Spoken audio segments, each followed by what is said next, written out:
On a vu un certain Monaco 93 aussi. C'est un Whammer ou un 6 pistes lui? Monaco 93, ouais. bah, les deux. C'est Monaco 93 sur le forum du club poker et Toubala Toulouse sur One Poker. Il avait débuté en tap télé, mais il a bossé aussi, je crois. Ouais, il a été éliminé. Du coup, il m'a dit je vais faire le bala, je vais me faire masser 1 heure. C'est vrai qu'il y a des massages sympas aussi ici. C'est vrai que c'est pour ça que c'est un peu comme un tournoi pro, comme moi j'ai bien aimé. J'ai bust et hop, tu vas te faire un petit massage derrière. Mais est-ce que tu as vu la grosse différence au Shuffle Up and Deal une fois qu'on a fini l'introduction, tout ça, et que la pression est retombée? Il y avait une différence majeure avec les tournois pro, par exemple, dans des grandes salles comme l'Amazon Room et tout. Ouais. On n'entendait pas le bruit des jetons parce que les joueurs ne faisaient pas de trick. Ouais, je me suis fait la réflexion aussi et je trouvais ça très calme. Pour une salle où il y a quand même 2000 joueurs quasiment.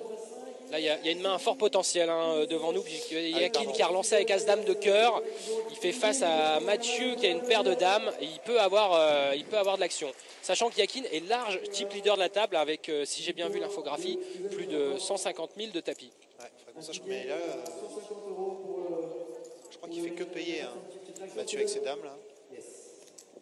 Bah, la décision est à lui. Il est au... Ah non, il relance.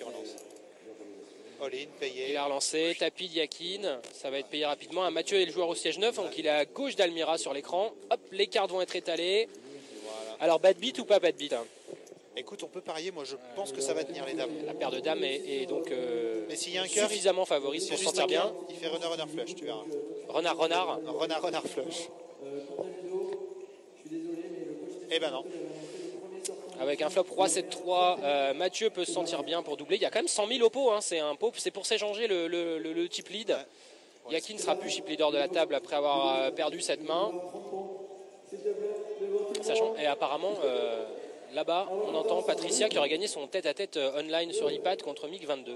Bien joué, Patricia. Un 6 sur le turn, voilà, un as et seulement un as. Où il doublera Mathieu. Ben voilà, le 9 sur la rivière. Étrange cette coutume de retourner la carte au milieu, mais pourquoi pas. On n'a pas l'habitude.